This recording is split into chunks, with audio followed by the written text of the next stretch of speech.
எல்லாம் நன்மைக்கே. ஒரு நாட்டை அரசன் ஒருவன் ஆண்டு வந்தான். அந்நாட்டின் அமைச்சர் எது நடந்தாலும் எல்லாம் நன்மைக்கே என்று சொல்வதை வழக்கமாக கொண்டிருந்தான். ஒரு நாள் இருவரும் பேசிக் கொண்டிருந்த பொழுது அரசன் மாம்பழம் ஒன்றை கத்தியால் அறுத்தான். தவறுதலாக கத்தி அவனின் சுண்டு விரலை அறுத்துவிட்டது. வலி தாங்க முடியாமல் அரசன் துடித்தான். வழக்கம்போல் அமைச்சர், அரசே, எல்லாம் நன்மைக்கே என்றான். இதை கேட்டு கோபமடைந்த அரசன், நான் விரல் வெட்டுப்பட்டு துடிக்கிறேன், எல்லாம் நன்மைக்கே என்று சொல்கிறாய்? காவலர்களே, அமைச்சரை சிறையில் கொண்டு போய் அடையுங்கள் என்று உத்தரவிட்டான்.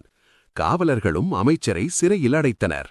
அப்போதும் அமைச்சர் எல்லாம் நன்மைக்கே என்றார். நாட்கள் பல கடந்தன. வேட்டையாடுவதில் ஆர்வமுடைய அரசன் தனியாக காட்டிற்குச் சென்றான். அங்கே மலைவாசிகள் காளிக்கு பலி கொடுப்பதற்காக ஒருவனை தேடிக் கொண்டிருந்தனர்.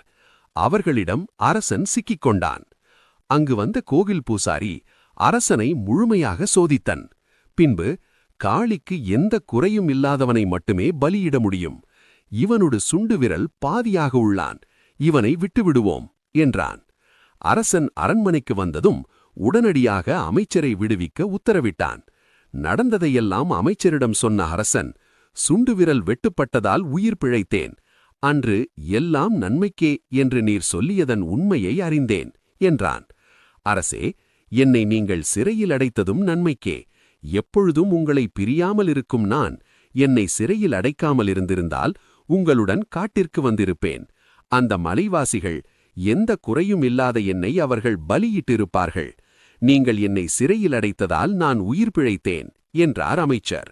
நீதி: எது நடந்தாலும் நல்லதையே நினைத்துக் கொள்ள வேண்டும்.